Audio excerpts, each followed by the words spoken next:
Canelo exposed by Bivol proudly presents something the boxing game's been missing. Hey, what's going on? It's your boy BT, and I came here to talk some boxing with the thousands of Canelo exposed by Bivol's subscribers. Now, listen, guys, I want to apologize for to everyone here for getting to the live a little late. You know, it was a big day for me. You know, my favorite team, maybe my favorite team in sports, the Florida Panthers, my hometown team. Finally, for the first time since 1996, has a 1A playoff series, and the game went to overtime, and it was very dramatic. And then they wound up winning, and I had to cool off before I came on here because I was fired up. So that's why it took forever. Nothing happened to us, but we're here. We're here now, and listen, we got a great live for you guys because tomorrow night is the massive fight for Undisputed, and yeah, man, you know, a lot to talk about, but. We got Pops here. You know, he don't really need no introduction. He's welcome to Two School. Two Schools. I'm gonna say Two School Sports. We continue this tonight, and let's go on, brother. Yeah. So let me see. Before we get into the video, let's address a couple of comments. Shout out to my guy Brandon D Hooker. He said, "Yo, BT, I'm coming at you all the way from the Bayou City. Much respect. Woo! Rio recognized Rio. So shout out to Pops too. By the way, I understand what Pops is foreseeing. Castano outclasses Charlo. Wow. Oh, yeah. I got somebody's on my side. I think Charlo was talking a lot about the 4th of July, how America is so great on his press conference and this, and that. That's right. And that's all. That's fine and dandy, but I want to see what you're going to do in the ring. You didn't do this the first time to Castano what you say you're going to do. I don't think you'll do the second time. I'm riding with Castano. Yeah, that's why I got to watch the fights. You know what I'm saying? Hands Revolt is sad. He's probably sad because he probably wondered what the hell we were. But we're here now, so I know it's late. I know we might not get a lot of people on here as we did before. We would if we went live an hour or two early. But listen, man, look, we were watching the Panthers game, so don't crucify us. Yeah, man. Sometimes this is an important time. It's a very important time for me and my dad. And for those of you on Instagram, just go look at my stories. Go look at my last couple of stories, and you'll see how crazy. Yeah, it's all good. We love boxing. We know that we're passionate about boxing. But there's other things that we enjoy as a father and son that we've been doing since we got yay high. And this playoff things ain't going to happen all the time. I don't know how long I'm going to be here, so we have to spend time. We make it happen. But Robert Sanchez says, where you at? Everything's okay. Okay. Life never been better, champ. We excited. I'm excited as hell. Yeah. He's just happy because his team won tonight. Yeah, and then Carl Hansen. Shout out to Carl. Carl Hansen, what's up? He said he just woke up, so... We're here, but let's get right into it, man. You know, this has been a fight that between me and Pops, there's been a lot of debate and a lot of we've been going back and forth the whole week about this fight. Pops, for people out there who have not heard your opinion on why you think Brian Castano won this fight, could you be so kind to just let people know? Yeah, I just think that the first fight what Castano had was fighting Jermell Charlo for the first time. What I liked about Castano is he took Jermell Charlo to the ropes, beating up that body. Had more the punching volume was real good.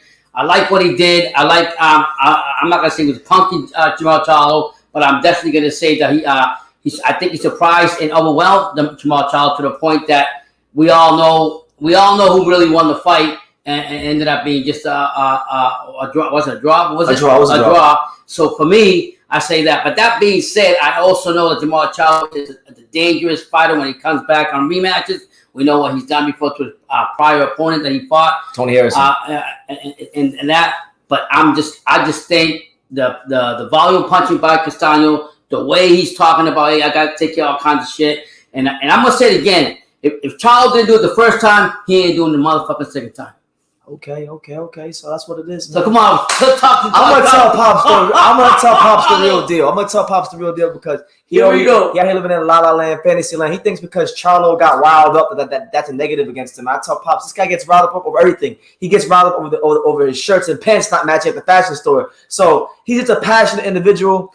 Look, I think Castano fought the fight of his life the last fight. If you go and you watch Castano's career, if you go watch his professional career, his amateur career, the way he fights in the pros is the way he'll fight in the amateurs. He's always fought that way. He don't got no other style. Jermell Charlo, towards the end of that fight, I think, figured him out a little bit. And he had him hurt. He had him out on his feet. Damn near got him out of there. Yeah. So I think now what he's going to do is He's gonna listen to Derek James a lot more. He's gonna box, and naturally, as he boxes, he's gonna let Castano come to him. And when Castano comes to him, makes a mistake, which he will, Charlo will capitalize on him, and he will hurt him because he showed in the last fight he could hurt him at will. So you're basically saying he's gonna bait him into something big and then go for the knockout. I don't think he don't gotta bait him in. It's just gonna happen. I don't think it's gonna happen because I like. And if you don't bait him in, look, if you don't bait him in, he has the tools. He has the tools to outbox him. All right, we'll see. I still think the better fight. Listen, Castano can't fight no better than he did the last fight. No better. And look, I know we got Carl here. Mm-hmm. You know that Tim Zoo's in town. Tim Zoo he's all the way in town from Australia. So God bless him. Tim Zoo's looking at the winner of this fight. But yeah, I got Charlo by knockout, and then to add insult to injury, Charlo getting real patriotic. He bringing the hold on. He's bringing the patriotism back to home. He can do whatever he wants. He can become patriotic. He can become all that. At the bottom line, he's got to do it in the ring, and he's ready to deal with Castano's punching output and what he did to him the first fight. It's going to happen again. Now look, patriotism won't win you any fights. That's for damn sure. But listen, man, my boy Charlo, he got me feeling some type of way. When he starts talking that American shit, I'm on his side because look, man, look. We always see other countries like Mexico and Australia and the UK and all these countries. We always see we're patriotic. So when I hear it don't really have American fighters really not that patriotic. I don't know why, but they aren't. And just hearing Charlo talk that American shit, he got me fired up. So I got Charlo by stoppage. Yeah, and if it took him that long to talk about America, then he got something fucking wrong with him. Simple as that. He be talking about America all this time, not just that one time. I'm gonna tell you right now, the Argentinian is gonna come in there.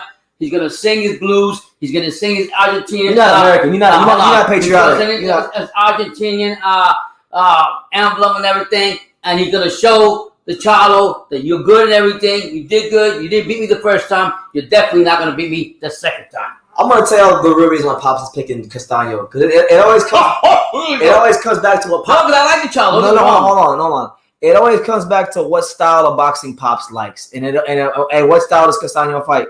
He's a pressure fighter. You like pressure fighters. You always favor the guy who's more of a pressure fighter. You don't like the guys that. And the crazy thing is Charlo's not necessarily a boxer. He can punch too. Yeah, I know that. I understand what you're telling me, but that's beside the point. I just don't think that Charlo is going to get. He's not going to beat. I don't think the way he couldn't handle Castano the first time. He's not going to do it again. Again, MB20 says Americans aren't patriotic because you don't have to brag when you're the number one global superpower and you're fighting in your country. That could be it. That's a different angle. I've heard other angles on that, but I'm just telling you like it is. That's my opinion. Listen. Who else is fighting? Ennis is fighting Clayton. Yeah, he better not sleep on Clayton either. Yeah, man. So I'm really excited about it because when you talk about what's at stake in both these two really excellent fighters, because Charlo's an excellent fighter, Castano was an excellent fighter. Castano wins this fight, his name goes in history books forever. He'll be known as one of the only undisputed Argentinian champions. He might be the only. I'm not sure. I can't remember right now if Carlos Monzon was undisputed or not. So I'll have to check that at some point. Yeah. But he'll definitely be up there. He'll definitely be. This would be a historic win for Castano Argentinian boxing. If Charlo wins, he goes down as one of the best 54-pounders of all time. And we're talking about one of the best because he's fought the best guys. He's reigned for a long time. Well, he better get ready. Because, and thank you, MB. Monzon was on. I thought he was, but I wasn't sure. So thank you. And you all better get ready because whoever wins this fight or whoever they got to fight Tim Zoo, whatever, one day they're gonna have to deal with the man, and I'm gonna say the man with the plan, the bad motherfucker from Nebraska. You know what I'm talking about? Terrence Crawford when he decides to come up to 154. Yeah, Mr. What's his name? Talk your shit, big mouth, Jermell. Keep running your mouth. Keep running your mouth. You told them about Crawford. You were saying about Crawford. Oh, this and that. You have to worry about 154, 147 before you come up here. I got bad news for you. Crawford's a free agent. He gonna take care of 147. And you know who that man is? 147 he's gonna take care of. His name is Spence, and he's coming for you. He even said it. Why are you worried about? Listen, I like Crawford. Right now, we ain't worried about Crawford. I'm just telling you. Crawford needs to fight Spence. Well, I'm looking You're bringing up something that's not even relevant right now. That's not relevant to tomorrow. It's not. It's not really relevant right now. I'm just telling you what I'm saying is, if Charlo don't win tomorrow, he can forget about Crawford. That's what I'm saying. That's what I'm saying. He's gonna lose all the belts to the Argentine, and that's it. Charlo's not fighting Crawford, win or lose tomorrow. Win or lose, he's not fighting Crawford. No, I don't fight Crawford. But we're not talking about Crawford. We're talking about. Hold on. Stay on the topic. Stay on the topic. Charlo, and I'm saying Charlo and Castano. If Charlo does not beat Castano, he ain't fighting no Crawford. But what I'm trying to tell you is he's not fighting Crawford, even if he fucking keeps the belt. So what are you talking about? My point is he's not going to get a chance when that happens. What I'm saying. All right. Yeah. All right. Carl says I should just let he says Pops is talking like a bad mofo. Let him go, BT. Pops Unchained. There you go. Talk your shit, Pops. Talk some more. Talk some more. Talk some more to the people. We'll just stick to the topic. Castano, Charlo. I think Castano is a pressure fighter, like Brendan says. He's a volume puncher. I like what he did to him the first time. I don't think Charlo could have handled him the first time. He's definitely not going to handle him the second time. Shout out to my guy, one of the only honorable and cool for Canelo fans that I know. My man Pete out there in Texas. You know, Felipe's cousin Pete. Shout out to him. You know, he's got. Hey Pete, how many Canelo fights you been to now? Like what is it? Like 20 something now? He's gone like. You went to this one too? Yeah, he goes to all his fights. He ain't missed a fight. He ain't missed a Canelo fight in I don't know how long. Are you serious? He goes to all his fights, all of them. You know, and he has a great time when he goes to his fights. Shout out to Pete and Felipe. Yeah, you know. How high does Bud rank all time if he gets 3-time undisputed? I mean, up there. He'd be way up there if he becomes 3-time undisputed because I can't really think of anybody who's gone 3-time undisputed, at least in the modern era of boxing. You know, I know Holyfield went 2-time undisputed, but 3 is like a whole different thing. At that point, you start talking about Crawford in a much different light than fighters that are rated above him, like you know your Pacquiao's and your Mayweather's. You could actually make the argument that you know we go 3-time undisputed and beat certain guys. You know, right? LVM says I don't know who's more emotional come fight night, Pops or Charlo. You know, I do get emotional. You know about that. I'm just pumped up for the fight. I do like the Charlo. I like Jermell better than I do like Jamal, and I just think Jermell. What he brought in press conference was great. You know, he's letting everybody know that he's not going to sleep on the second opportunity to fight Castano, and he's going to bring it. He's going to bring that Texas wrath on them. So, yeah, but I just think Castano's been waiting for this fight. They were going back and forth since, before Charlo was saying that Castano was faking the injury, that he was doing all this other stuff, that he wasn't right, and he had video for it, blah, blah, blah, blah, blah. Castano said, okay, I'm going to show you. I did what I was supposed to do. Now I'm going to show you in the ring what I'm all about. I like the heart that Castano got. I like what he's all about. Sometimes I go with the underdog, and this is the one I'm going to go for. Yeah, well, you going by knockout or you going by stoppage? UD, you mean? I'm saying, yeah, UD. Knockout. UD. I'll take the UD. I'll take the UD. If the knockout comes, then that's fine too. But I just think this thing going back and forth, and I know Charlo wants to go in there because he had to wait 14 months or whatever how many time, so he's all angry about that and saying that he's faking all this thing. When in actuality, Castano brought medical paperwork saying that he was injured. So Charlo's talking out of his ass. That's what makes good for the boxing. I can't wait tomorrow. There's gonna be fireworks. Argentina against USA. 2 good fighters bringing boxing together. I am taking Castano. Yo voy para el nuevo campeón de Argentina. Castano va a ganar mañana. Así que Charlo, coge tu sábana y vete a dormir. I'm just saying, I say Castano might just get his crown right now. He's gonna win the belts tomorrow. Charlo, grab your sleeping, your bedspread and go to sleep because that's what's gonna happen to you tomorrow. You're gonna lose. Okay. All right. Well, yeah. Listen, before we go any further, I want to give you guys a couple of things that to look out for. You know, we got the live tomorrow with Castano and Charlo. But look, for those so a lot of people wanted me to keep the Canelo Exposed name, the Canelo Exposed by Bill name for an additional week. So not just this week, but all next week as well. So I opened up a poll. You guys know the poll.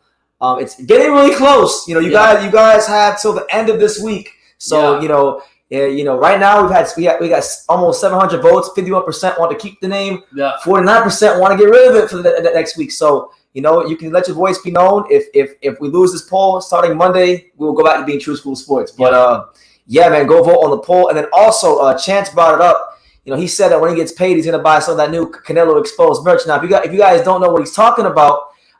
Yesterday I dropped the store on Teespring. You know, I created my own exclusive, you know, Canelo Exposed by Bivol merch. And you know, you can go there and you can get get merch to commemorate this momentous occasion on May 7, 2022, when Canelo Alvarez got his waxed by Bivol. Get this shirt. We got it in all kinds of colors: yellow, pink, blue, red, you name it, green, all the colors, man. I wish this computer's being a bit slow, but yeah, go there, commemorate a great moment in box history and wear it so that the Canelo fans don't forget, the day what happened when he fought Bivol. Why isn't it not loading? Yeah, and at that time also, there it is. So look, there you go. It's a picture of Bivol. My favorite one is the yellow one. I'm buying the yellow one soon. My favorite one's the yellow one. It's a picture of Bivol jabbing the shit out of Canelo on the ropes. It says Canelo exposed, and it has the exact date that it happened, so people can never forget the date, place, and time when Canelo Alvarez got whooped. So if you want merch like this, I'll drop it down in the link down below, and you can go ahead and copy your official Canelo exposed. Yeah, and I think also they also have a payment plan if you can't do buy it straight up. They have so right there if you want it. He did it because not because he wanted to do it. A lot of subscribers asked for it. So get it. So you guys understand that he did it for subscribers. Wasn't me. Not to hate more on Canelo, just the fact that that's what subscribers wanted. Just like the poll to find out what we're gonna do. So we're letting our public speak out, and we're just trying to support them. They support us. Carl wants to know where's the poll. The poll. So if you go on my channel and you go to where it says community post, just scroll down. It'll be the second community post. You'll see the poll right there. It'll be right there. So yeah, you go there. You can vote. Yeah, and figure out what name you want to keep. Now, Pops, getting back to Charlo and Castano. I know Castano fought at a slightly higher level as an amateur. He did fight at a higher level as an amateur than Jermell Charlo. A lot of people feel like Castano. I've actually had people say like Castano will actually dig into his amateur pedigree a bit more, but like people have been saying that's like if you go actually watch his fights, he don't fight like that. No, the same way he fight now, he fought in the amateurs like that. So I just don't really see how he can make the adjustments. And you're banking on right now. You're banking on him beating up on Charlo. You think he's gonna gas him up, beat him up? Yeah. Grind him down. I think Charlo had no answer from the first time. How the way Castano was pushing him to the ropes and getting the punches in the body, doing all this stuff. Charlo didn't have that much. And let's be honest. I don't think I've seen can Charlo fight on the back foot? Can he fight on the back foot? Jamel can fight on the back foot. He can. They both can. Not that much. They don't usually go forward. They both can. The pressure fighters coming forward. I don't think that. Jamal's a pressure. You watch Jermell Charlo fight? Yeah. Not Jermell, but Jamal. 160. Yeah. You think he's a pressure fighter? No. He fights straight off the back foot. So Jermell can fight off the back foot, but he's a bit more aggressive. Yeah. So I'm just telling you right now, it's gonna be a great fight. I am going for Castano. I'm gonna keep my pick. If I lose, then I'll say so be it. Nobody's perfect. But I can't be perfect all the time. You know what I'm saying? But I'm going Castano. Carl says. And the fight with Ennis and Clayton. Talk about that one. I mean, I think Ennis is gonna be really ramped up. He said this is first. This is when he's gonna come and start taking over the 147 division, and I think he's gonna show it tomorrow night with that also. So I don't know who else on the card. We'll look at that in a second. Yeah. Carl says done. Keep that name until Kambosos knocks out Haney, and then it will be Haney exposed by Kambosos. Tell him, Carl. You really want that, don't you, Carl? Yeah. Carl ain't playing. Carl letting everybody know you better keep that going because Kambosos is coming to take care of David Haney. We might just start doing that for big fights. Yeah. You can start naming the channel in July for the 4th of July. I've always wanted to name the channel America Runs Boxing. To commemorate the USA, but we'll see. That's good. That's a good call, Carl. Brandon D. Hooker says Castano has that pride in the balls Sergio Martinez showed when it counted back in the day. Absolutely, Sergio Maravilla Martinez, one of the best Argentinian fighters of all time. We'll see how Castano can do in the rematch. I mean, kudos to the Argentinian fighters. They're some tough fighters too. They're not going to slouch down and fall back and just lay down. And that's what I see with Castano. I see that confident, and I see he's not backing down for nothing. Chan says all that loud talk Jermell was doing at the pressure is all cap. The dude is not hard. I still got Castano by UD.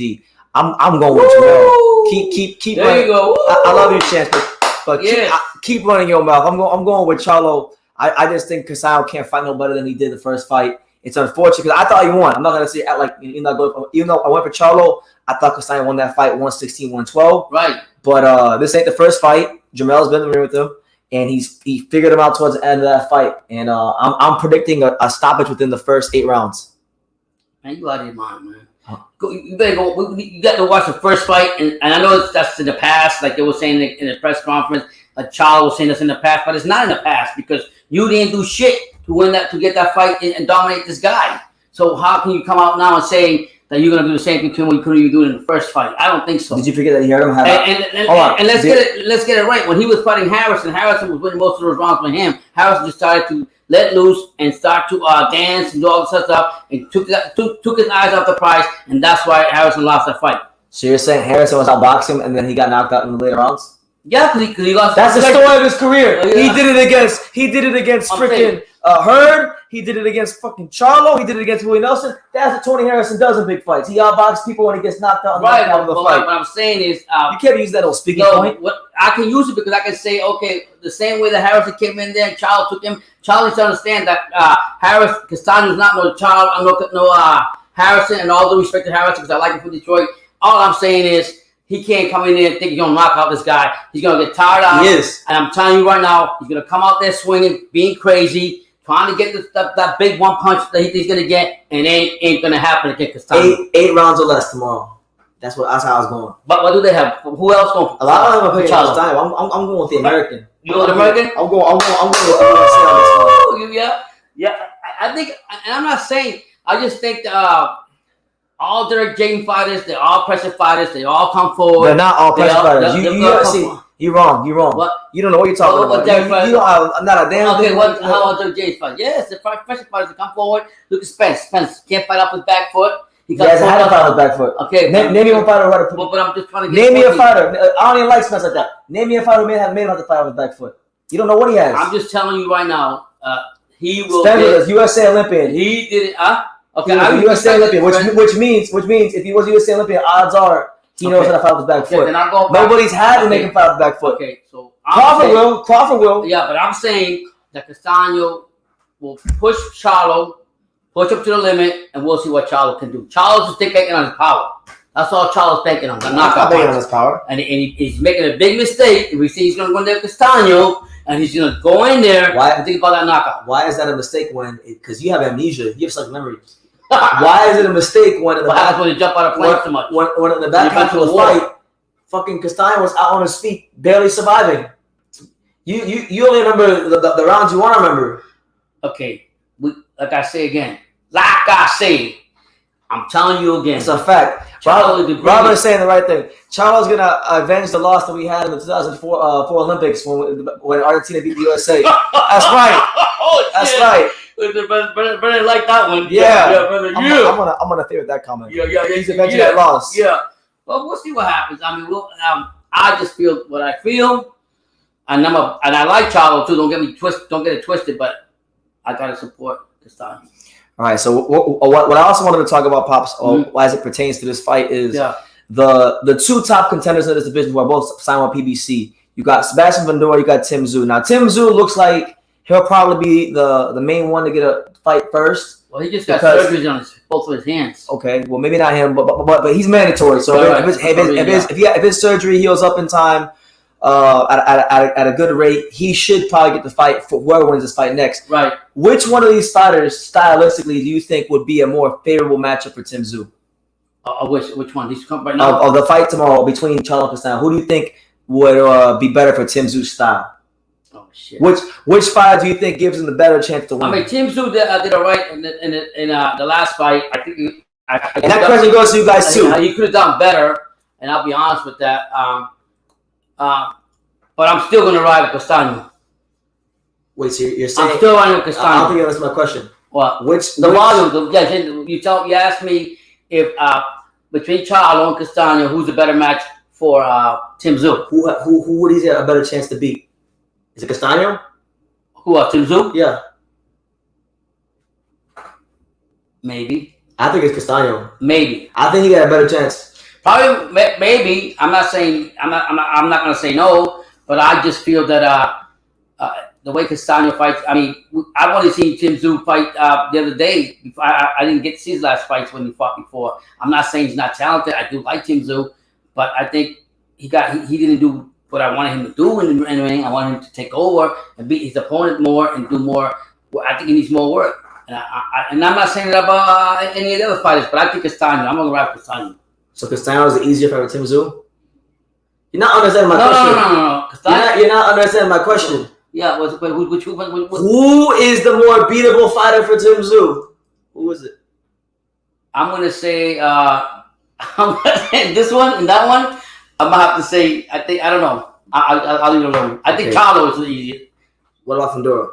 No, Fundora is a monster. Do you think Fundora beat both? Do you think Fundora beat both guys? Yeah.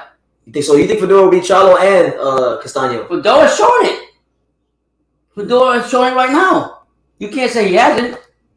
He's showing it. You know, I don't rate Eric Lubin as highly. No, not Lubin. You're right. But Lubin fought the Charlo put him to the moon real quick. So one round. So you got a point there too. So I mean, what do you guys think? Let me see. We got quite a few comments. Shout out to my we got. Let me go up. So Brandon D. Hooker says Charlo made the same mistake Canelo made of not let me see, hold on. Of not evolving because of relying. Things being a little slow right now. Hold on. Let me X that out. He said Charlo made the same mistake that Canelo made. There we go. Mm-hmm. Of not evolving because of relying on their natural power. That bails them out late in fights. And you know, I think in the first fight he did. I don't think he will 2 times in a row. I think Charlo? The last fight was a good wake-up call that he can't rely on his power all the time and that he needs to get back to more of his boxing. So I think we'll see more of that in this fight, and I think it'll still end in a stoppage. But that's what he always does, man. What? The first thing you think about is not. No, he wasn't always like that. He wasn't always like that. He wasn't like that. What fight we seen a fight that Charlo is actually boxed his way to the win. All the way to a win? Yeah, without going for that power. He can't box with a win because all these guys at 154, these B-level guys are fucking chinny. Okay, so that's what basically because we'll fight. B-level. Name me a fighter he fought at 154. He beat aside from Castano that was durable enough to take his power for 12 rounds. Nobody has. That's why he got the belt. Rosario couldn't. That's why he got. That's why he got the belt. Tony Harrison couldn't. I mean, the one time Tony Harrison did, he lost. He got outboxed by Tony Harrison. But Tony Harrison is the most skilled technical boxer in his weight class, so it's a bit different. Demonic Forrest says, and that's a weird name, but he says Charlo will be better for Tim. Castano's too much pressure for Tim. What's up, BT and Pops? Hey, what's up? Good answer. Good comment. Yeah. So basically saying that Charlo can't handle pressure fighters. So I'm saying MB. See, MB knows. MB knows. Yeah. He didn't start relying on his power until John Jackson, and that was the fight where when he fought John Jackson, that was his first fight with Derek James. Mm-hmm. And John Jackson was actually outboxing Charlo. Okay. The only reason he even wanted to get in the knockout against John Jackson because John Jackson was an idiot and turned his back, and Charlo started piecing him up. Okay. So he's a good valid point. Mm-hmm. Thank you, MB20. Canelo losing to Bivol is probably my favorite loss in boxing history. They're making him out to be Roy Jones, disrespecting Usyk, saying that Canelo beats him. The boxing world needed to be sobered up. Thank God. That's been the most enjoyable thing about this fight with Canelo and Bivol is that, you know, people were saying that. Like I actually heard Bernard Hopkins say that Canelo had the frame to go to heavyweight and win a title. I said, Bernard Hopkins, personal favorite of mine, but you got fucking hit in the head too much by Joe Smith Jr. and Jermaine Taylor and Kelly Pavlik and Calzaghe and all them guys. Disagree with that. I disagree a hell of a lot. I'm like, what the hell is Bernard Hopkins on about? Yeah. Canelo won't even fight the guys at 60. All of a sudden, he's going to go and fight, Andy Ruiz and Joshua and these guys? Like, come on, man. I was just thinking about Jermell Charlo saying that it's up to his promoters where he's at, but he's the king at 160. And then I was listening to some of the subscriber comments. They were saying basically that means that he don't want to go up to 160 or 160. That's another way I'm saying he doesn't want to go up nowhere. Charles, good where he's at. Especially because you got Andre probably leaving the division soon. Golovkin's getting old. Yeah. If Andre was 160 and Golovkin retires anytime over the next 18 months, Charles can run that division. But isn't Jermell Charlo like a big 160, 168 pounder? He is 160. He is. I mean, he's 160. So he can fight at 68 easily. 168 easily. So I don't know, man. We're talking about a Charlo that's going to fight tomorrow. He's very animated. He's always been like that. He's proven to me that he's got the more balls. So shout out to him tomorrow against Castano. But Jermell, I'm very I don't want any shit about him.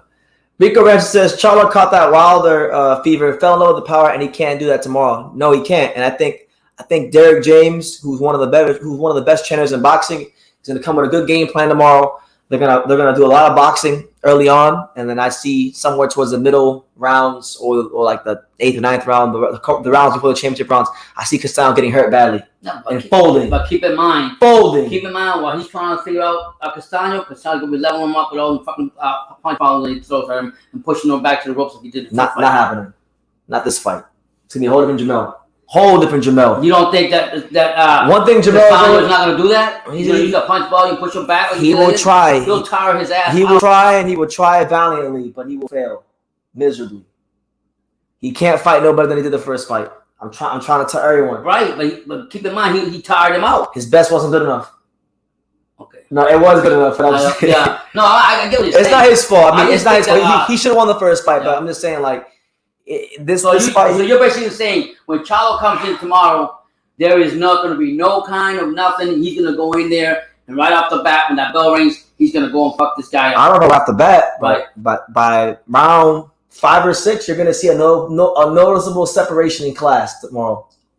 But at the same time, by round 5 or 6, but you're discrediting Castano. I'm not discrediting Castano. It's a volume of punch and pressure that's going to be bringing up through the more punches you throw, the more chances you give a guy like Charlo to punch in between those shots. Right, and he's going to. But the more punches you go down to the body and you break that body down, the harder it's going to be for a power punch to just go in and try to go for the knockdown. He's not breaking it down. You don't think so? He fought his best fight. He's not gonna fight as good as he fought last fight. I think he is. Okay. I think he's motivated. We're gonna see. Rico Ransom says, I read that already. Mm-hmm. Robert's comments one I meant to read. He said, he wanted to know basically who's a better matchup for Fundora, Charlo or Castano? That's a hell of a question. Fundora just tall and Charlo. Though. I think I don't know. Well, I'll put it like this: if you want just to break them down, I have no clue. I have an answer. To break them down I'll let Pops answer. And volume punching, I would go with Castano. But if you want that power punch, you hit like 2 or 3 power punches and to catch him, I think it would be Charlo. I would actually go with Castano. I'm going with Castano. I think Castano might be the only guy at 54, even though he's not as big as Fundora, who is. Yeah. He's the only guy that can match the volume of a Fundora. But my thing is I would like to see Charlo get that fight. I have no clue how that fight will go. Yeah. I can see obviously Fundora getting on top of him and overpowering him. But man, would you say the problem for Fundora, if they ever fought, would be is that he's gonna be right there to be hit. And you can't let Jermell Charlo just tee up on like Lubin, like you saw him was getting up. Yeah. Them saves have to be available to Charlo, and you can't take many of those. Would you say that damn it, that was my train of thought. Charlo, I lost it. Go. Damn, Brandon D. Hooker says he's saying, trust me. He says, I met this Charlo, and he's about to get exposed worse than Canelo, especially after Boots sets the bar and steals the show. Damn, he's saying. So basically, to translate what Brandon is saying in a more harsh way, he's basically saying that Jermell Charlo's a ho, and he don't got the balls, the heart, or the intestinal fortitude to deal with a guy like Brian Castano, El Boxy, who he also says has won the crowd and has the mental edge. That's what he's saying. So yeah, I think I would agree with that because when Castano was coming back with his comments about him, about Charlo, all Charlo's argument was about the United States of America. That's right. The flag. That's right. The USA. That's right. The best military in the world. And that's all he could say. He could say like what Castano came out was telling him like in Spanish. Was telling him, look, man, why are you screaming for? I'm just trying to talk to you. Because he's Jermell Charlo. He screams all the time. No, what do you mean? Why is he screaming? He's like that. He was letting him know, like, yo, can we just talk? But no, that's not a Charlo. That's not what Jermell does. Keep running your mouth. You're gonna find out tomorrow. That's right. America. And then if you didn't see the post on, Derek James like nonchalant told him, yo, calm down. After the people told him to calm down, he was pricing him back up. But I agree with a lot of things he's gonna say. I think Charlo's gonna have to go in there and do it, man. Yeah. Richard Campus, shout out to him. He says, Canelo's fans, I challenge you to go watch Bruce Vane's recent video about Canelo. Let me know what you think of it. I shout out to Bruce Vane. I saw one of his videos. You know, Bruce Vane, he's on the next. Go subscribe to Bruce Vane. You know, been a long time friend of the channel. I knew Bruce Vane before he even had a channel. He used to come on here all the time. Oh, wow. Let me see. Yeah, man. I mean, gonna be a great fight. We're looking at tomorrow. Whoever wins tomorrow is the 7th undisputed champion, I think, in the 4-belt era, because we've had Crawford. We got Crawford, Usyk, Canelo, Josh Taylor. Mm-hmm. He's like the fifth, the sixth. I can't remember. It's between 5 and 7. But after Cambosis Devin Haney win, then we don't know, right? That'll be another one too. Yeah, I don't know. I'm gonna say the 5th, because if you're in the whole lightweight picture, nobody's really been clearly the undisputed champion. Even though I thought, when Tio beat Loma, he was. If you want to be technical, nobody really was the undisputed champion. Yeah, but I thought Tio was. I think George is now, but the sanctioning bodies don't see it that way. So we'll see what it is. Hey, Street Vault says, BT, what are your thoughts on the rumors of Roma Gonzalez versus? And I think it's about Roma Gonzalez. Are you talking about Charlatito? Because I know we got Jonathan Gonzalez, right? Jonathan Gonzalez is the WBO champion from Puerto Rico. So clarify, is it Charlatito or is it Jonathan Gonzalez?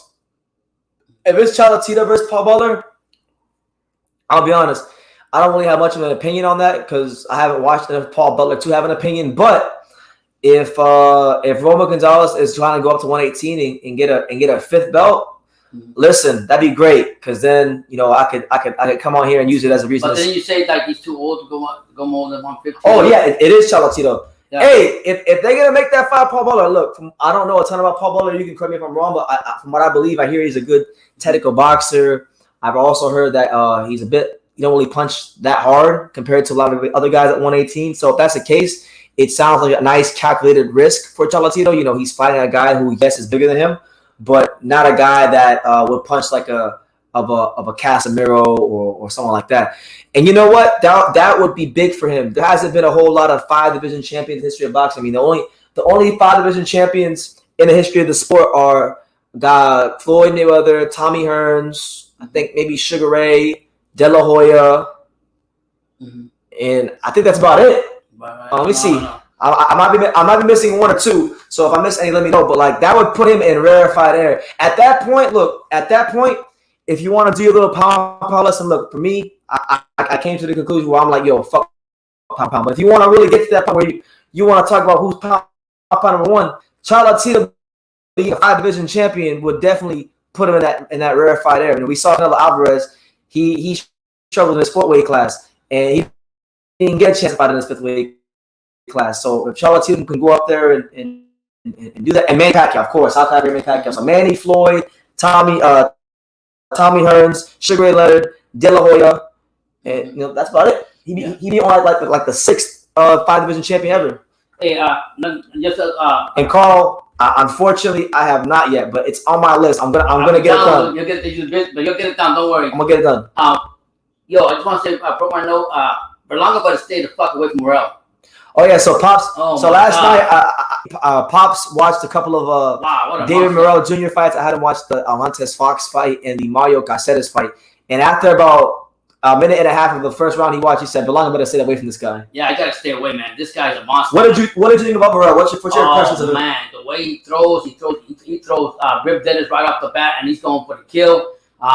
He can jab, he can come in close to you and break you down, but I just like the way he goes about his business. Yeah, he's not there to be your friend, shake your hand, and hit your lunch. He's there to go in and take your neck right out. And Berlanga, but stay away from him. That's what I gotta say.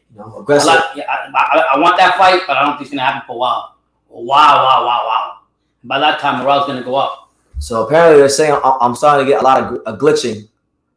Oh, are you? Are we glitching a lot? Let me see. Right, is it good? Let me see. So apparently we're starting to get glitching. Are you guys like Carl? Can you guys see me? Are we glitching or no?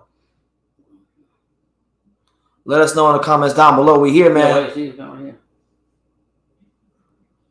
Maybe he said we're good. Brandon says we're good. Yeah. But yeah, man, gonna be be a good fight tomorrow. Now, David's not trying to hear what you're saying because he's saying you're putting down the Puerto Rican. He says Berlanga will knock out Dave Morrell. Listen, viva Puerto Rico. Listen, yo soy puertorriqueño, yo apoyo a los puertorriqueños, los boxeadores de Puerto Rico, pero Berlanga no se está concentrando a mejorarse como boxear o como pelear adentro del ring. I'm not the only one that said that. I say I'm Puerto Rican, I support my Puerto Rican fighters, but to be honest, Berlanga has not made improved his skills at all. Tim Bradley said the same thing I was saying when I've seen him on his last fight. What the fuck's he done? He didn't do. I've seen him. What's he done? He hasn't done shit. Still doing the same thing. Going behind the fighter. He's not doing no kind of feigning, no kind of nothing, and just going counting on his power punch. That's not going to happen all the time. And he hasn't improved yet, and he better just stay away from Morrell.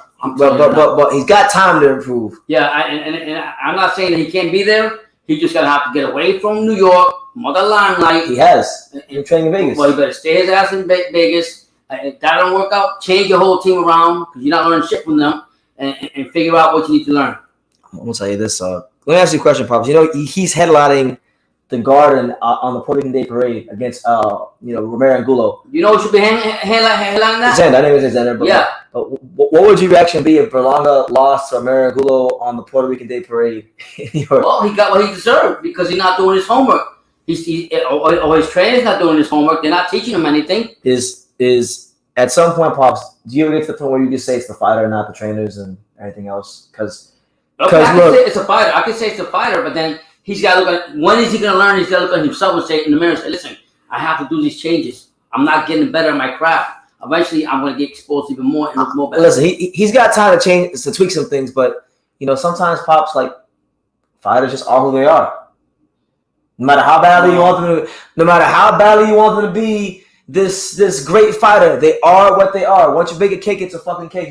You can put different icing on that cake. But that cake is a cake. Like, you're not changing it.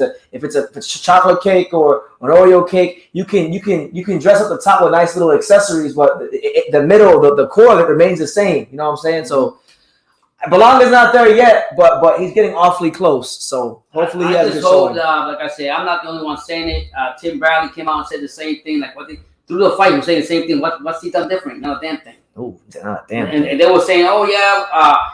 Mickey Bay was saying, yeah, we made improvements. I respected Mickey Bay. I like him a lot. He said, we made some improvements. Wait till you see the fight. You're going to see a different Berlanga. I didn't see a damn thing from him. Neither did Tim Bradley. Damn.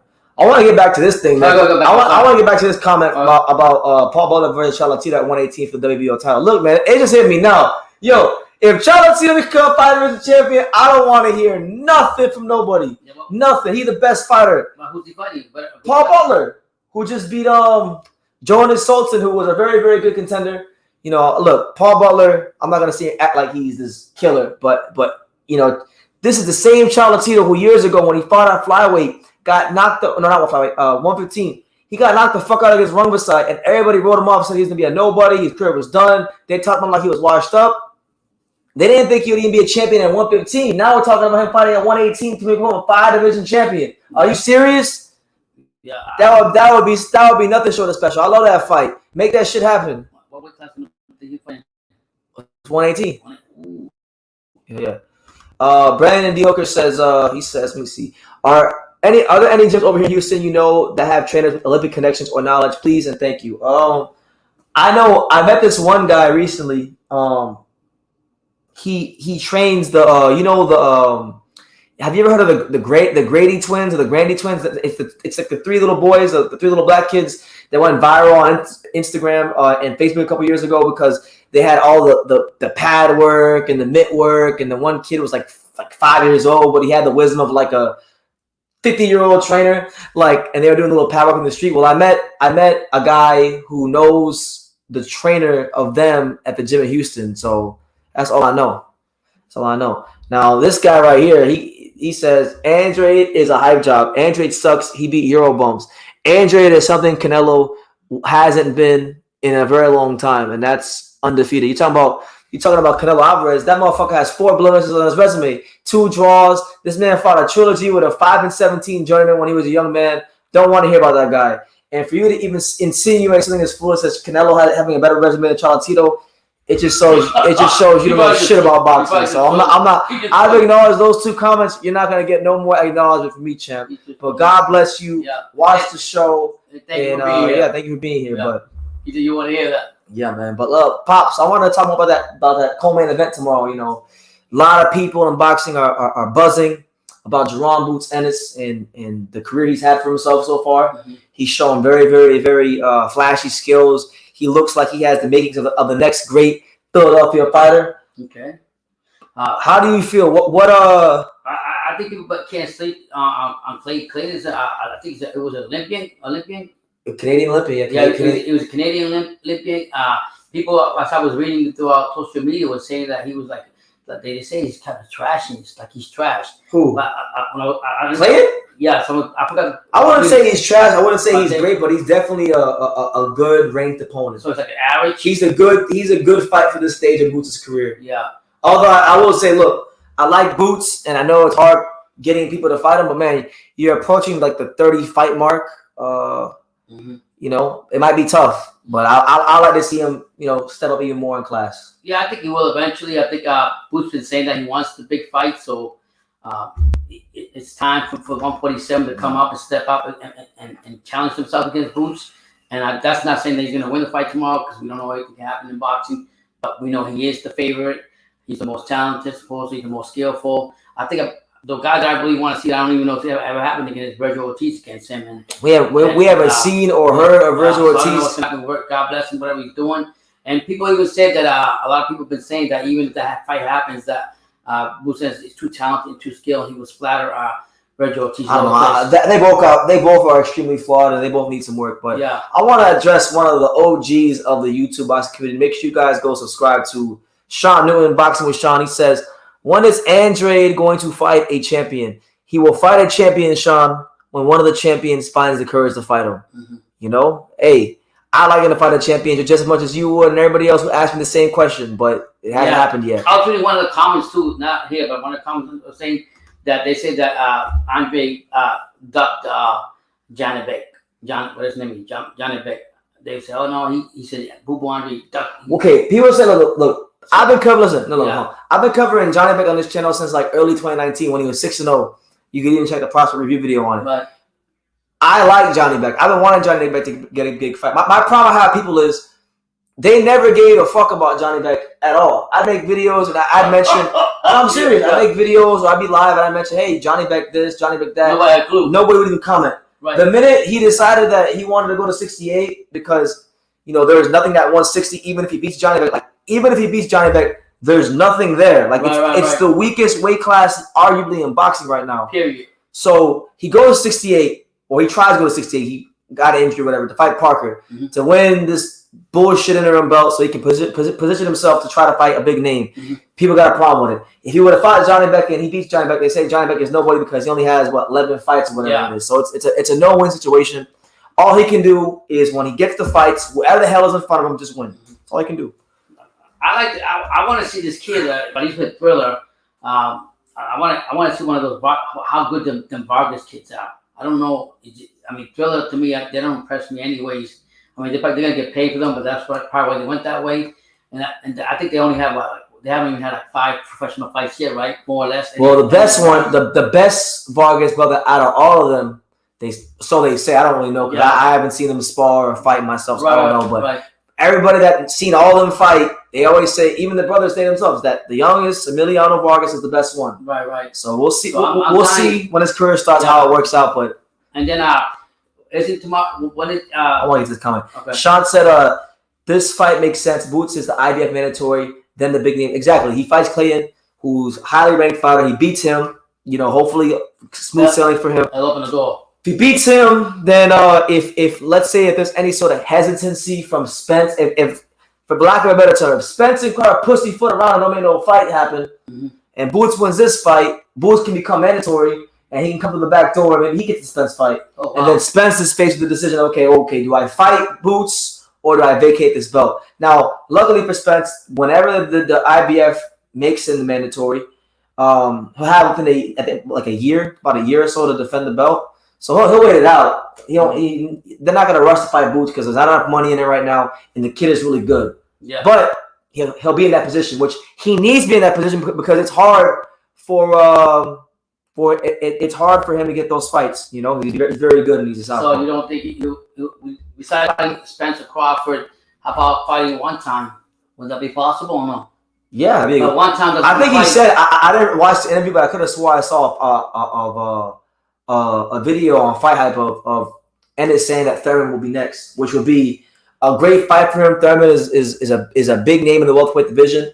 forward champion. You know, a guy that was once kind of like him. You know, knocking everybody out. He was the new kid on the block. Now time has passed by. We're heading into a new era, and he's the elder statesman. So if Boots to get that fight, to me, that's even better than like getting a mandatory shot right away. That would do a lot for his profile and all that stuff. But hold on. Sean Newton says Parker and Johnny Beck neither are going to do much for him. The problem is he has a defense first southpaw, and I would agree with that. You know, Park, and I've said that, you know, you may disagree, Sean, but Parker and Johnny Beck, they have. I know you can't always use like common opponents to measure which fighter is better than the other. But what I've been saying is like everybody's making this big fuss about Johnny Beck, right? And I like Johnny Beck. Johnny Beck, when he fought Hassan Adam, out of all the fights I've watched, it was actually one of his lesser performances. And I really think that Johnny Beck and Zach Parker are on the same level, and really neither one of them, like you said, is going to do much for him. And he's at an age now where he needs to get those big creme de la creme top names. Mm-hmm. So yeah, I don't know. I don't know what's going to happen. I don't know what's going to come of his career. But right now, as far as I'm concerned, he's still a two division undefeated champion. But he needs that big fight to really show the people, the detractors, that you know he is who he says he is. Yeah, I mean, it's kind of difficult for him because what else can he do to get the fights? Because at the end of the day, the man's tried everything. Yeah, you know. Brandon and D Hooker is asking a question about Clayton because he says Clayton just has stiff movement, very durable, strong, good combinations, and doesn't back down. Is it more of a test of how the bright lights are for him? For Boots, for Clayton. For Clayton, look, Clayton, even though he's headlined on Showtime before against Lipinets, he's still a relative unknown because like he didn't win that. I mean, he didn't get the decision on paper. I thought he did more than enough to get the nod and win the fight. They didn't give it to him, so he has a lot to prove this fight. And these bright lights are going to be big for him because now he's fighting co-main event on a very big card. I mean, this is much bigger than the card he fought on during the pandemic. So, look, Ennis will make defensive lapses. Sometimes Ennis has so much tools at his disposal that he does a little bit too much. And like sometimes he switches and he does a lot of switching, and sometimes he gets confused mid combination, moving backwards when he's switching, and he can get caught. The only problem is the guys that have hit him and made him pay for those mistakes don't have the power to fully really make him pay for those mistakes. So we'll see if Clayton's that guy come tomorrow night. Yeah, one of the things that you said a lot of people saying is they don't know how strong is Hennessy's chin. And if he's gone past 8 or 9 rounds, and we don't know how durable. There was a fight. I was on Facebook yesterday, and someone had posted this like a fight of his from like early in his career. I forgot the guy's name, but when he fought this guy, like the dude lit him up like 2 or 3 punches. And Ennis, I mean, he took the punches, but it was a little wobbly, and then like you kind of could see. But that was in the early stages, so you can't really say. Yeah, chin is a chin. Right. Okay. A chin is a chin. Right. You can't. You guys, and you subscribers can let us know if there's any other questions about and so you guys want answer. We know how talented he is, but has he gone past 8 rounds? That's what I always hear. Does he have a strong chin? We never know. He says, you remember what Nonito did to that gold medalist? I don't want to butcher his name. You talking about Rigondeaux? But he lost that fight. Unless you're talking about another gold medal. What other gold medalist did he fight? Who's that? Donaire. I'll find out. Yeah. So we'll see. Yeah. I mean, it starts with an O. Oh, who the fuck did he fight? I know he fought Moody Mitalani. He says, and then, do you think Canelo got exposed? Yes. And the narrative that like everybody's saying, like, oh well, he moved up in weight to fight a bigger guy. Bivol is not a big guy. Like he's big. He's bigger than Canelo. But like, if you were to compare Bivol to some of the fighters that Canelo beat at 168, like Canelo Alvarez is smaller.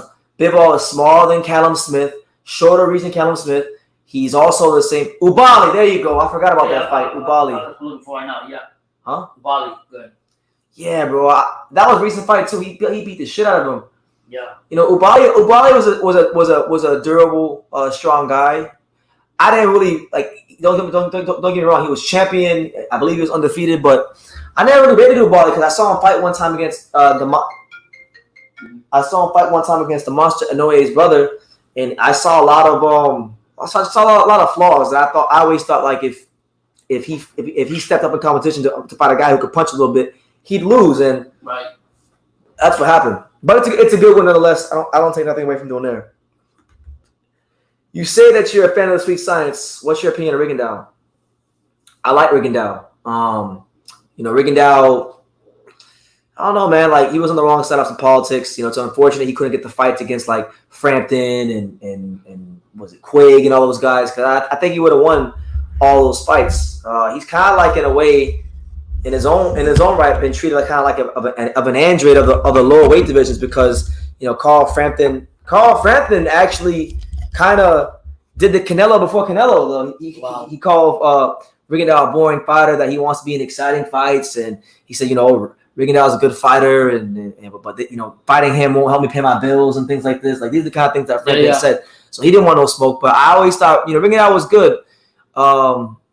It's just the boxing industry didn't like him, but had great footwork, good command of distance. He kind of reminded me like of a more mobile, shorter Adonis Stevenson, because everything he does really is to set that big ass left hand he got. In that regard, he reminded me of Adonis Stevenson. You know what I'm saying? What was that fight you said that he won, but everybody said he lost?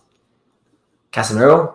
Was that the one? I thought it was a boring ass fight, but Look, the question was about his Sweet Science, so I was trying to tag that. Like, whenever we talk about Casemiro and Rigondeaux, I always ask everybody, because they say, "Oh, Casemiro won." I said, I was like, let me ask you a question. Was the fight boring or was it exciting? They say and then they would answer, it's boring. I said, well, Rigondeaux won. If that shit was exciting, then that means Casemiro would have won. Yeah. That's what. So, Sean Newman says Rigo was his own worst enemy. When he had a chance to impress, he played it safe. I can agree with that. Yeah. He had a really good chance to really impress on that Cotto Canelo undercard when he fought a guy that was like 4 or 5 levels below him in Drian Francisco. Yeah. And I'll never forget it. I went to a fight party with a friend, and it was me, my friend. And we were the only, like, I guess you could say, hardcore boxing fans there. You had a couple casual fans there, and you had a couple people that didn't know shit about boxing. Okay. And I remember by the 4th or 5th round of the Drian Francisco fight, because we're like a lot of Hispanics, so like they got so bored watching them fight. They got a table out of the garage, and they stuck it right in the middle of the living room, and they started playing dominoes while he was fighting. It was bad. Yeah. It was bad, man. I wish he would have did more. You're right. You're absolutely right, Sean. I think he's gonna fight even after he got burnt, and he said he's supposed to fight again. I don't know. At this point, look, I like Rigo. Yeah. I'm not one to tell a fighter when they should retire, but I would like for him to retire only because what more could he do? Yeah. Like, he's not gonna get fights that are gonna be in his best interest. He's not gonna get decisions. And he's getting older, and now he got burned or whatever about that. God bless him. Yeah, but he said he's still going to fight again, though. We'll see. God bless him. JD Blanca says, pound for pound really means politics for politics. There you go. And that's why, look, I tried making a pound for pound list the other night for those of you that were here for that. That was a disaster. I'm never doing that shit again because it's hard. It's hard. It's like you said, politics. You're gonna have somebody believe did that. I think we should just focus on these guys fighting the best fighters available to them and enjoying the fights, because pound for pound is a fight is an argument that will never ever end. Because, like, for me, right, I'm gonna have Roman Gonzalez rated higher than most fighters in boxing because, unlike a lot of people, I watch the small weight divisions. He's beat most of the top names in the small weight division. He's consistently challenged himself. He's gotten the belt, defended it 3 times, multiple times across multiple weight classes, been knocked out, come back, became champion, fought the best guy, gave a great performance, lost a tough decision, came back, beat one of the youngest stars around those weights. So I'm going to rate him higher than most. People who don't watch him that much are going to say, well, he either shouldn't be on the pound for pound list or he should be number 9 or 10. So it's never going to really be it's always to be an argument about something. A clear-cut thing. It's never like a fact on fact and this and that. Oh, he did this. No, forget about that. Yeah. Battle Rifle says, I think Bivol just had better skills and a good game plan. Definitely the best light heavyweight in my opinion. He smokes everyone right now. Very good light. He's arguably the best light heavyweight. We can't really. I mean, you could be right. You could be wrong. I personally think we can't really talk about who's the best light heavyweight until we see who wins the better BF Smith fight and then they fight Bivol. Until that happens, it's all just hearsay. Yeah. Because in actuality, even though beating Canelo is a great thing for the career of Bivol, Canelo, I know he was light heavyweight champion. I know he knocked out Kovalev, but he's not really a light heavyweight. They were saying on boxing scene that they were saying that Bill was saying that he don't know if he can make 168 anymore. I don't know if that was just to put the article out or what the case was, but it was brought up by boxing scene. So if that's not going to be, if he can't make 168 anymore, that means he's not going to fight Canelo for the belts. Yeah. Sean Newton says, I am a huge fan of Roman and Lomachenko, but neither currently have a title, so not on my list, but I think both are top 5 as far as fighters in boxing. And look, that's fair. That's fair. I have Charlatito up there because I look at, aside from the results, like results are going to be results. We know boxing, judging a fighter surely off of results a lot of times could be a really, really tough thing to do because sometimes a fighter may fight a guy who's the money guy or who the networks want to win, and they don't get the decisions. But if you just look at the performance, I kind of like to look at the fighter's performance fight by fight. And Charlatito has been one of the most consistent performers in boxing over the last 3-4 years. So for that, along with his resume, along with his skills, I always have him on my list somewhere because nobody's really had that consistency. Yeah, for the longest time duration, not many people. Remember you said like Nonito Donaire was the closest guy that was fighting like that. Yeah, Clarissa says Charlatito only has one loss, in my opinion, and I'm right with you. I'm right with you on that. The knockout loss to Romacai is the only real emphatic loss he had in his career. But we'll see, man. Roman, to me, like hand history vault says, it's not even close. That's why I laugh and I scoff at the idea that Canelo Alvarez has the best resume in boxing. That's a joke. You can say it's one. You can say it's one of the best, but if we're gonna pick a fighter who has the best resume, it's just not even close. So one of the things it's Charlatito. The fans are gonna argue that, and that's gonna be his thing. Is that he was one of the fighters that continuously fought, most active at this era. And and he's also he had 1 year where he fought like 3 times. I'm just telling you. No, I'm gonna counter them and I'm gonna tell them. Yeah. He just now met the Charlatito standard. Charlatito had done that shit like 5 times over when he was a flyweight in a junior flyweight in a minimum weight. And then the other argument is going to be that he jumped from what was it? What he said, 160, 147. Right? He said about 147. Yeah, he jumped from 147. 147. Did he go 154? Yeah. 154, 160, 168. Yep. And he tried 175. Well, no, he won a title there against Kovalev. Oh, okay, yeah. They're gonna say, that's what they're gonna say. That's gonna be the whole thing. How many weight classes he jumped? Are you done? Charlatito? No. Canelo. 4. That's it. Oh, it sounds like 4. That's it. They're making a big 4. deal of it. You know how many Charlatito got?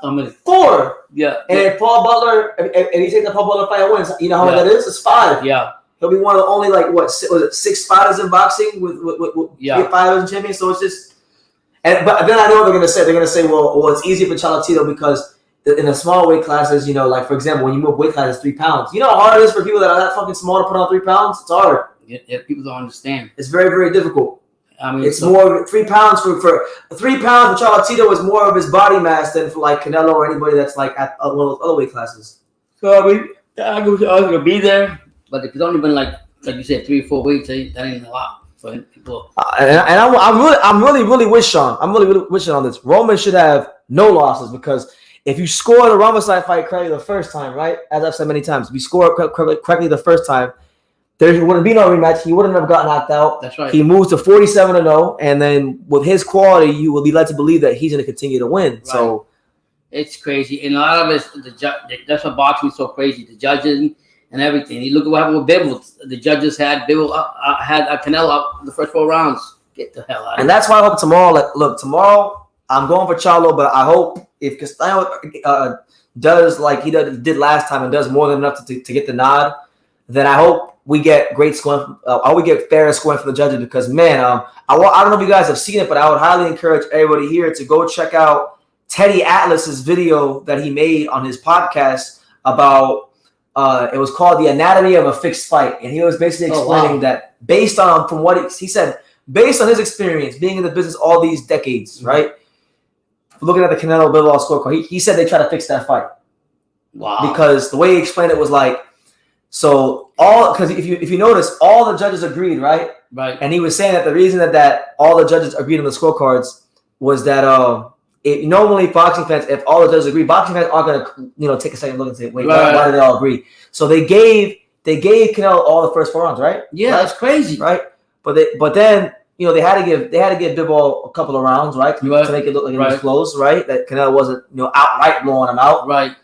Then they made sure that Canelo, if you look at the way they scored it, because going into the championship rounds, they had Canelo up on their scorecards. So basically, the way he explained it was they made the scorecards to where all Canelo had to do to get a win was win one of the championship rounds, and he didn't win any of the championship rounds. Oh no!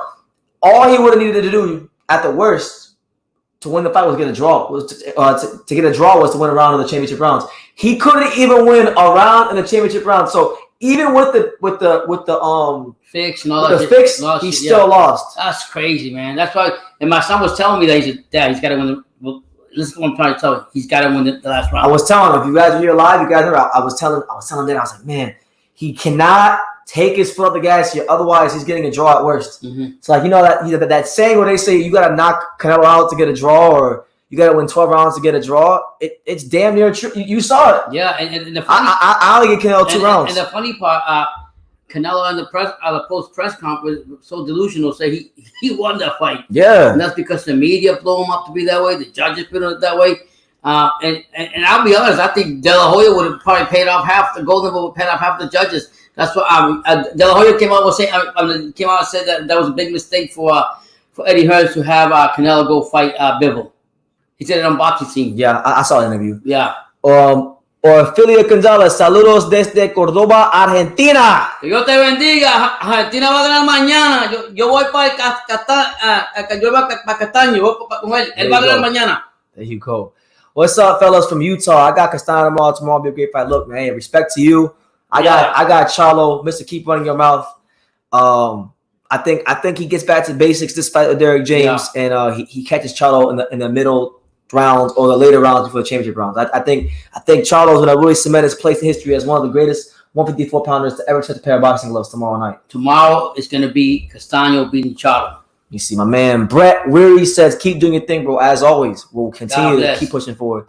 Charlo will have his back against the ropes the entire fight. Well, we're going to see. Thank you. That's why we watch the fights, champ. We're going to see. And MB says that Teddy Atlas got kicked out because of his honesty. I know. Too honest. Listen, he's like you. Yeah, I'm straightforward. I go anywhere. When I used to work I used to work here for the county in Broward County, and they have their own friggin' narratives about shit. And I would go in and I would just tell them the people the way it is. They want to try to kick me out. I was like, no, they got out of union. Yeah. Yeah. Otherwise, you'd be screwed. Yeah. You'd be screwed. So I mean, yeah. You're straightforward. People don't like you, but the reality is that's what people say what they say about Teddy Atlas. I know I picked that up on him when I first seen him. I was like, I like that guy right there. Yeah, because he's gonna call it the way it is. People don't want that. People want to work for a network and just follow that whole narrative. Follow the narratives. Yeah. If they say the apple is green, you can't say it's red. Nope, can't. If you say it's ridiculous how society is. And that's why these are two school sports. That's it. Yeah. Hand History Vault says the funny thing is age 30 plus at the low weight classes is retirement age. All they do is fight tough competition. Roman's still going strong. And I'm glad you said that because that's one thing that people don't understand. It's like when you're fighting at those weight classes, it's very hard to get attention. And even the top fighters are making a lot of money. So in order to get any attention and any money, you got to fight the best guys. It was not just long. I mean, just recently that after all these years, Charlo finally got a $1 million fight. Yeah, the Strata fight. You believe that this guy's been clearing divisions, doing all the kind of shit, and the little weights don't get the attention. Just now that he can demand $1 million. You know what I'm saying? Roman versus Inoue should have happened, but yeah, and I don't know if he said would have or should have. He said would have, but he was saying it would have happened if he would have got the decision against Roman. Like it would have, and I'm pissed off to this day, Sean, that fight never happened because I truly believe if they would have fought at that time, that I would have been proven right, and Charlo would have beat Inoue. Because even now, like, look, it may sound crazy, but even now, like Charlo's been at 115 for about 6 or 7 fights now. So I think his body's really settled into the weight. He doesn't look as fat and as flabby as he did when he first fought Cuadras.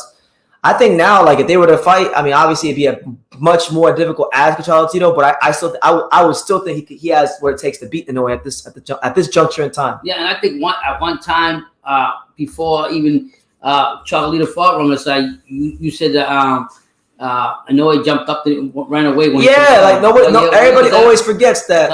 When Charlo was 112 and Inoue was at what was he at 108? He was actually watching the fight. He was at 108. This is like 2014.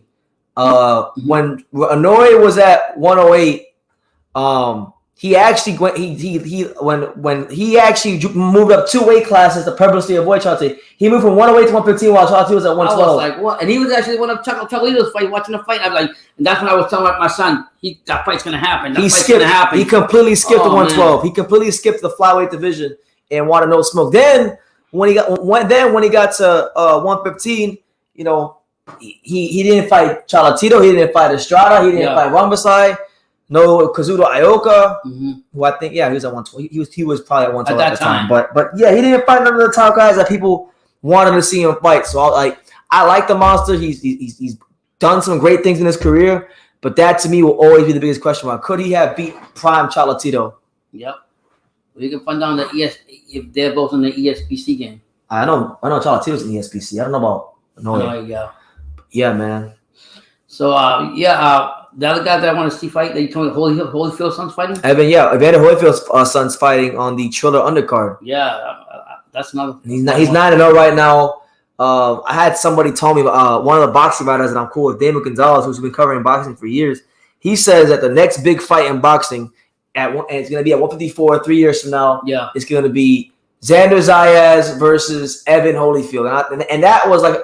Wow. Completely from left field. Yeah, I didn't get. And now, ever since he said that, I'm watching like both their fights a little bit closer now. Because you open your eyes to something that nobody else has mentioned. Because that fight could be big business in a couple years if Xander becomes Puerto Rican star that people project him to become. If Evan keeps winning, he is Evander's son, so he's gonna get those eyeballs on him naturally if he keeps looking impressive in the ring. So it's not a bad prediction at all. No, of course not. I mean, it's actually be a good fight. That we haven't heard nothing about. So for Gonzalez telling you that fight, I was like, whoa, where'd that come from? Yeah, but it was food for thought. And Sean also mentions that all three of the Vargas brothers on the card. You got Fernando Vargas Jr., Amado Vargas, and then the one that everyone says is the best one, the short one. Everyone that I talk to when I go to Vegas, like for sparring, like when anybody I know who sparred him that tells me about it, they all say.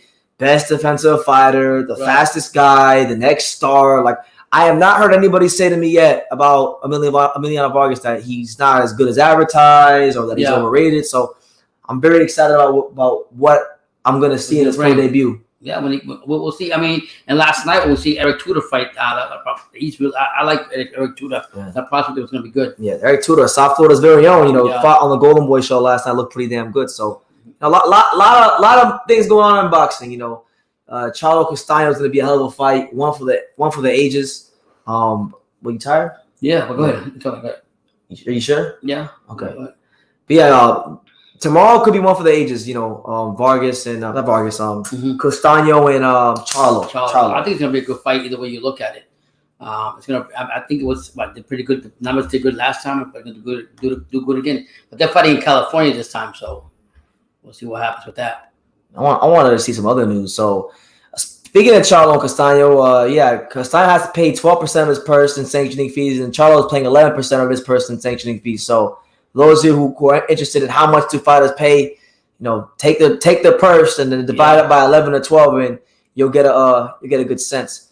Also, in other news now, there was a fight that happened today. I know not a lot of people cared about it, but undefeated Italian prospect Daniel Scardina got knocked out today by Giovanni De Cherolis. But that was a big fight over there in Italy.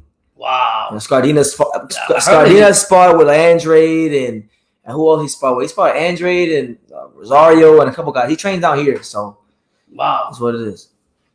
Also, you know what? I didn't mention this guy earlier, but at 154, also keep your eyes up for Charles Conwell. He's definitely making his way up the ranks. He might fight one of these guys in the future as well. That's one guy that nobody seems to really talk about. And apparently, speaking of 154, Josh Kelly is also moving up to 154 as well for his return fight. So, yeah. I want to see how he does. I mean, who's he proved? He's got better. This is the same Kelly that was a big hype back then and didn't do good. So hopefully he comes out with something good. Yeah. MB 2.0 says 20%. Now I see why Floyd vacated the belt and vacated the WBO. Yeah, man. Listen, I told people this a long time ago. Like in when Carr fought Ndongo, they both paid $100K in sanctioning fees. Jeez. And listen, I tell everybody, you know the old song by James Brown, you got paid the cost, be the boss. Mm-hmm. That shit applies to being undisputed. If you being undisputed is expensive. It's not no cheap process. It's gonna cost you some real money. Before the Dylan White fight with Fury, Dylan White when approached Suleiman and was asking him like, "Yo, you cost me a lot of money. I had to pay for all this fees and all this stuff, and what was the deal with all that?" And then White went off and told him, "Don't give me no BS about the COVID and all this other shit. Bottom line is, I lost a lot of money, and this is what the belts are nice to have, the prestige, and hopefully you get good sponsors or whatever. But when you got to pay those sanction fees, that's a lot of your pocket. So I think that gives the fighters more incentive to go out there and beat their opponent. Think about it. It's like, damn, if they pay whatever they pay for them, and that's how the sanction bodies make their money, especially WBC.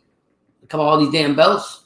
Jesus, how many belts do you need? And whatever the case, I'm sure you got to pay some type of fee, and it's ridiculous. I think it shouldn't be like that. I think it should be more like, you win your belts, carry them on to the next. Yeah, so or pay a one-time fee, and that's it. Now you asked, Pops asked earlier, like who else on the undercard besides Jaron Ennis? So you know what? I don't have an answer. I don't really know my damn self. So let's take a look. Who else on the undercard? Are there any fights and or fighters that we should be looking forward to on this undercard? So I'm gonna check myself. Shout out to all 23 of you here. We appreciate everyone that's joining us, that continues to give us love and support. It doesn't go in vain. It doesn't go unnoticed. I do respect and cherish every last one of you. But going to the card tomorrow, Custio Clayton. He's fighting Jaron Ennis, fighting Custio Clayton tomorrow. But rest of the card. So on the rest of the card, man. Oh shit. Eric Lantis Jr. is on this card. Oh my God! Yeah, so for those of you who don't know, this is kid. Another local. So we live in a town called Homestead, which is really far from. He's from here, Miami. He's like the only professional boxer from Homestead. He's 10-0, good prospect. Been sparring with like Chris Colbert. He's a B-side. He sparred with George Kambosos Jr.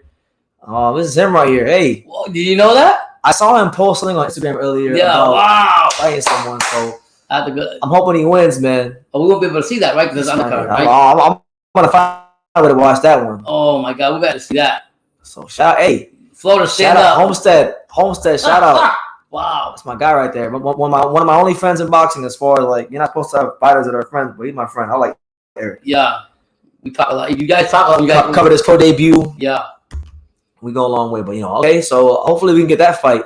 Who the hell is Jerry Perez? Do your homework. Who the fuck is Jerry Perez? 13-1, 10 KOs, California. His only loss is to Frank Martin. He got knocked out by Frank Martin in his last fight. So they're trying to get Eric. I think the way this looks, they're trying to face him out. They think Eric's a soft touch. They don't know. I hope Eric wins. Wow, That's a good fight. Yeah. Hold on, we got us. We got Eric on the card. We got Marlon Tapales, decent fighter in the card. And for me personally, like, look, that might be about it. Yeah. I don't really see anybody. I know boxing, but I don't really see any names that like catch your eye, stand out. But you never know, man. Just because I don't know who they are doesn't mean that they won't. Yeah. Won't come out here and impress. So you never know. But shout out to Eric. Shout out to South Florida's and Homestead's very own. That's so crazy. So crazy. You need belts. You need the belts for negotiation leverage. We all know Suleiman is a bit of a crook. A bit. Man, shit. Look, I met Suleiman myself during Canelo fight week. I can't explain it, but just being in his presence, you can sense the corruption. Mm-hmm. You can sense the tomfoolery. You can sense things when you're in people's presence. And the guy he just had. I looked into his eyes. The guy just had the look of dishonesty in his eyes. He's always on stupid shit when he's walking. When he says, "Hey, keep on walking for your health," in Spanish. Mm-hmm. What he should be saying is he should be walking to the bank and take that money out and be fair to the people. But anyways, that was good. MB20 also said about which you brought a good point. Having the belts is actually it's leveraging negotiations, and we actually said that about Andre. Remember, if Andre loses that belt and give it away, what does he have for leverage? Not a damn thing. You can feel the change leaving your pockets. Absolutely. Yeah. I'll tell you guys a story. So when I was 21, I'm 27 now, but when I was 21, I went to the 2016 WBC convention because it was right here in my hometown. It was in Hollywood, Florida, which is right next to Dania Beach, where I'm from. Mm-hmm. So I went to the convention. You know, it's at a nice hotel. It's at the Diplomat Hotel, which is a very, very luxurious hotel. Anybody who's from South Florida knows about the Diplomat Hotel. It's very nice. So I go there, right? I had met Ellie Setback, like, I'm gonna say 3 months before I went to the convention. Right. And at this time I was relatively new, like, to boxing media. And Ellie met me, and I guess he liked me at that time. He don't really talk to me no more, but back at that time he talked to me. Right? And I remember I was walking around with Ellie, and we happened to walk with Mauricio Suleiman, or walk to Mauricio Suleiman. And I remember he shook Mauricio Suleiman's hand first, and then, like, I didn't want to be rude, so I shook Mauricio Suleiman's hand. And the first thing I did after I shook his hand is I ran to the nearest bathroom and I washed my hand that I shook his hand with. That's a true story. That is a true story. I'm not lying to you guys about that one. Floyd Mayweather's fight is off. I didn't even know he was fighting. Yeah, he was supposed to fight his former sparring partner, Dangerous Don Moore. The fight got canceled because I guess the president of boxing, or the president of something in Dubai, he got killed or he died. So that's why the fight is off. That's why Marshall Ministry says, congrats to the Florida Panthers, BT and Pops. Hope you're doing well tonight. Well, I'm doing exceptional, Marshall. You know, man, I'm doing exceptional. 26 years, no playoff win. Finally got one. I've been waiting for this my entire life. So I'm extremely over the moon about Panthers advancing to the second round. I just found out before this live that I'm actually going to be going to one of the games in game 2. So I'm really, really, really just over the moon about what could potentially be happening in South Florida with the Panthers moving on to the second round. And you know, I think they have a great chance to win the Stanley Cup this year. And I think they'll get it done. So just over the moon about that. Did Josh Kelly win? And saludos, my boy Jesus M. Hope all is well with you, champ. Hope you're well. He says, did Josh Kelly win? I don't know. I haven't checked the results. I know he fought today, but I wouldn't know because I was busy watching the Panthers. So I don't know. How do you grade the cards tomorrow? I think the card is pretty good.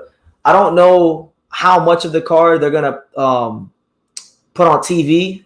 You know, the fight that I really want to watch on this card is Eric Lances Jr. versus Jerry Perez. That fight seems pretty good. I know Eric, so I know how Eric fights, and I believe Eric will come to win, and I think we'll get it done. They're bringing him as a B side, but I think South Florida's very own Eric Lances Jr. will get it done tomorrow against Jerry Perez, who's 13-1, coming off of a knockout loss to Frank Martin, the Ghost. You want a drink? I'm good.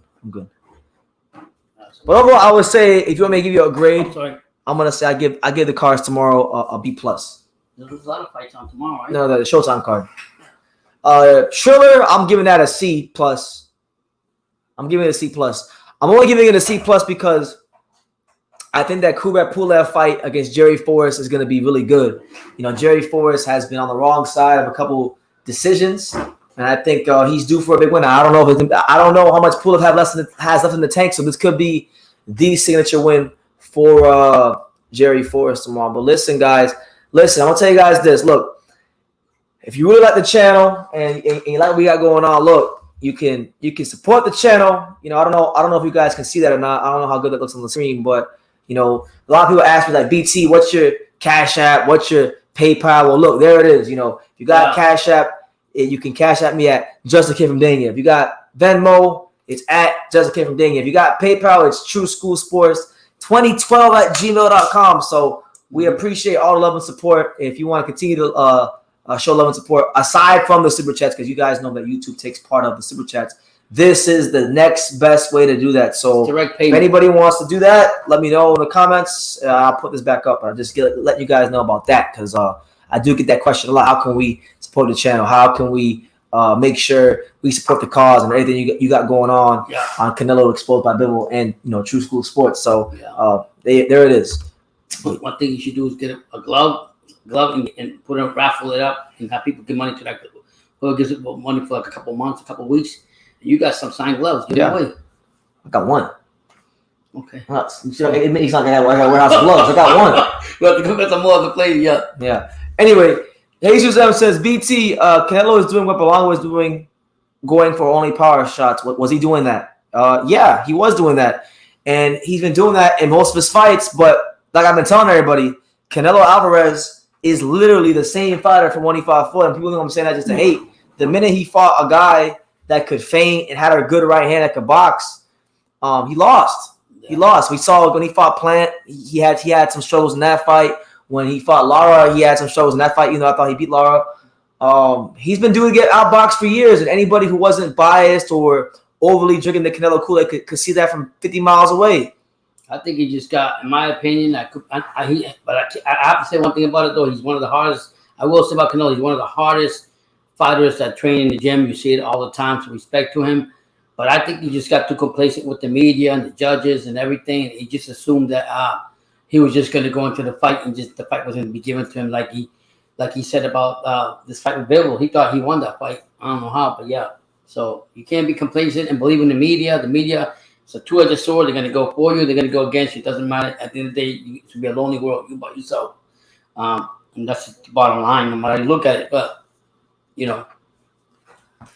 Let me see. The facts that the media made it seem like he was disadvantaged as a 23-year-old. They said he was young. I'm like, he ain't young. This motherfucker has like 40. Like 40 something fights. That's how he's young. They were saying the same thing. And then I remember the other night when we were talking, one of the subscribers over here was saying, both motherfuckers were 31 years old. What are you guys talking about? Yeah, because someone said, remember that? Someone had said in the comments, Canelo lost to a really great young fighter tonight. I said, young? Yeah. He's the same age as Canelo. The subscriber said they're both the same age. What are they talking about? Yeah. They didn't want to give the flowers to Bivol, but the reality is God is good, and the right one prevailed this time. You see, Sugar Ray Leonard and Floyd won their first titles at 23 years old. Yeah, absolutely. Cholatito won his first title at 21 when he fought Utakanita. So I don't want to hear about he was young. If you're great, you're great. DG193 says that he loves the father-son relationship. This is going on forever, believe it or not. Mm-hmm.